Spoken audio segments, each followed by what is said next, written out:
Considere a reação química representada abaixo, utilizada para produzir determinado desinfetante. Então, aqui a gente tem a reação representada e olha só o que ele pergunta. O nome do reagente orgânico presente nessa reação é... Aqui a gente tem as opções. Antes da gente continuar esse vídeo, primeiramente é um prazer te ter por aqui. Não se esquece de já se inscrever aqui no canal para você ser notificado todas as vezes que subir vídeo novo por aqui. Beleza? Então, bora lá. Olha só. Primeiramente, a gente precisa encontrar as informações que ele está perguntando. Ele quer o nome de um reagente orgânico, tá?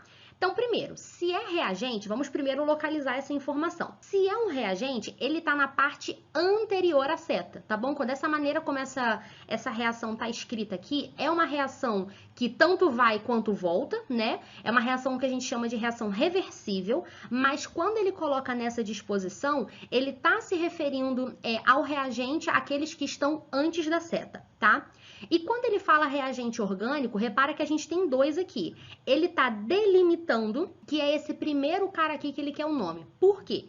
Isso daqui é o peróxido de hidrogênio, tá? É a nossa famosa água oxigenada. E ele não vai entrar na classificação de um reagente orgânico, ele vai ser um reagente inorgânico. Então, cuidado, tá? Não é o nome desse cara aqui que ele quer, tá bom? Ele é o nome do primeiro reagente que ele quer, não é o nome do segundo. Então, vamos lá. Para a gente conseguir nomear essa função orgânica, a primeira coisa que a gente precisa fazer é reconhecer a qual função oxigenada essa molécula pertence. Por que eu estou usando o termo função oxigenada? Porque você sabe que aqui já tem oxigênio. Então, ao invés de a gente trabalhar com todas as funções orgânicas que existem, a gente já afunila pensando nas funções orgânicas oxigenadas.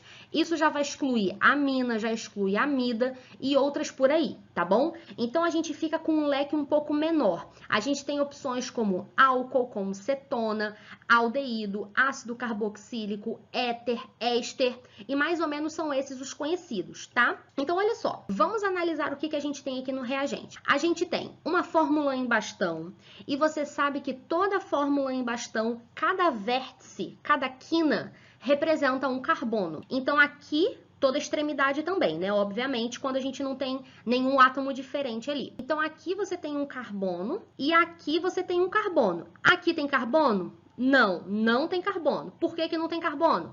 Porque ele já está mostrando que isso aqui está ligado a um oxigênio, tá? Não tem nenhum carboninho aqui nessa ponta, não. Então, olha só.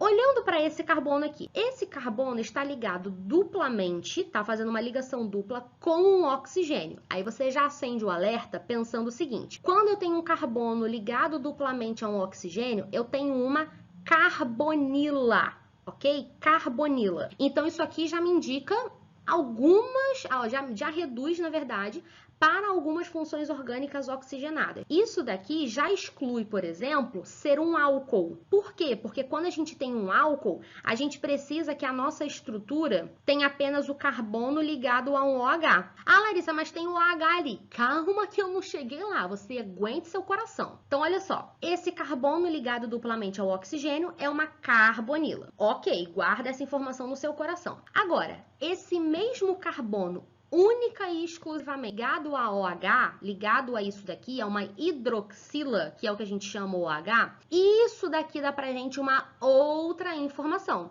Então, a gente tem uma carbonila e a gente tem uma hidroxila. Então, ó, eu tenho uma carbonila cujo mesmo carbono que está aqui, que está fazendo parte da carbonila, está ligado a uma hidroxila. Quando isso acontece, você tem uma função carbônica, uma função orgânica, perdão, bem específica, que é um ácido carboxílico, tá bom? Então, isso daqui, quando você junta uma carbonila com uma hidroxila, vou até marcar aqui pra gente, ó, todo esse trecho aqui, dá pra gente o que a gente chama de carboxila. Então, juntando carbonila com hidroxila, você tem uma carboxila. E essa carboxila dá pra gente o ácido carboxílico. Então, como que a gente nomeia ácido carboxílico? A gente sempre começa com o nome ácido, tá? O nome ácido vai vir na frente, deixa eu pegar aqui, ó, vamos escrever aqui, ó, ácido, botei abreviado, tá? E a terminação vai ter a parte orgânica, a parte da cadeia carbônica, né, a cadeia com os carbonos, e vai terminar em oico. E se você é apressado e já olhou as alternativas, você já sabe qual é a resposta, tá? Mas vamos devagar, porque a gente não está preocupado aqui em só botar a resposta final. Eu vou te explicar, inclusive, por que não pode ser as outras alternativas, tá? Vamos devagar. Então, o que eu vou botar aqui na frente desse oico? A gente vai colocar a cadeia carbônica principal que está fazendo parte dessa molécula. A cadeia carbônica principal, quando a gente analisa aqui, é uma cadeia carbônica formada por apenas 2 carbonos. E qual que é o prefixo para 2 carbonos que você conhece? Exatamente, o prefixo et, tá? Então, a gente vai começar aqui com E e o T. Quando a gente só tem ligações simples nessa parte da cadeia carbônica, você sabe que ele vai ter um infixo de an. Se você tivesse uma ligação dupla, você teria um infixo em, tá? Se você tivesse uma ligação tripla, um infixo in.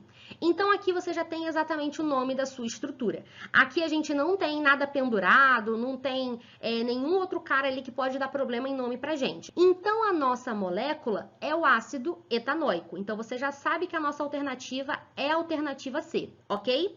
Vamos entender agora por que não pode ser nem a letra A, nem a letra B, nem a letra D. Vamos lá. Quando a gente olha aqui para a letra A e a gente vê o nome etanol, essa terminação ou aqui indica pra gente a presença de um álcool. E quando a gente olha para a estrutura, a gente sabe que a gente não tem um álcool ali. O álcool seria se a gente tivesse só isso aqui, ó. Só a presença da hidroxila ligado a um carbono que é um carbono saturado, um carbono que só está fazendo ligações simples com outros carbonos, tá?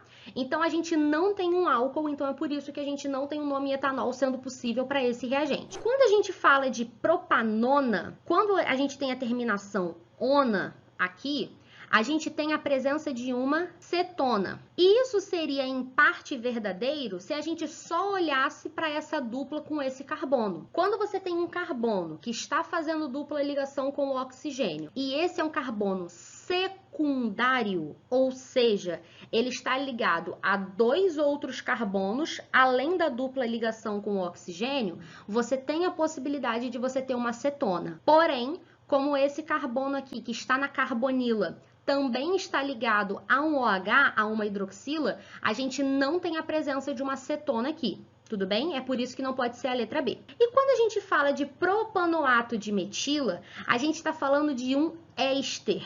E só seria um éster se aqui no lugar do hidrogênio, perdão, que está ligado ao oxigênio, você tivesse outra cadeia carbônica, tá? Então, no lugar do hidrogênio, você tivesse uma cadeia carbônica, pode ser de quantos carbonos você quiser. E você já viu, obviamente, que não existe essa possibilidade aqui, tá? No éster, o oxigênio é como se fosse um heteroátomo, que é um átomo que está entre carbonos, tá? Aqui a gente não tem essa possibilidade, então por isso que não tem como a gente ter a presença aqui, que ele terminou em ato de la. É sempre a indicação da presença de um éster aqui pra gente, tá? E não é isso que a gente tem. Então, é por isso que a nossa alternativa correta é a letra C e não pode ser nenhuma das alternativas anteriores. Beleza? Se ficou qualquer dúvida, mais uma vez, coloca aqui embaixo nos comentários que eu vou ter o maior prazer de te responder. Um beijo e eu te vejo no próximo vídeo.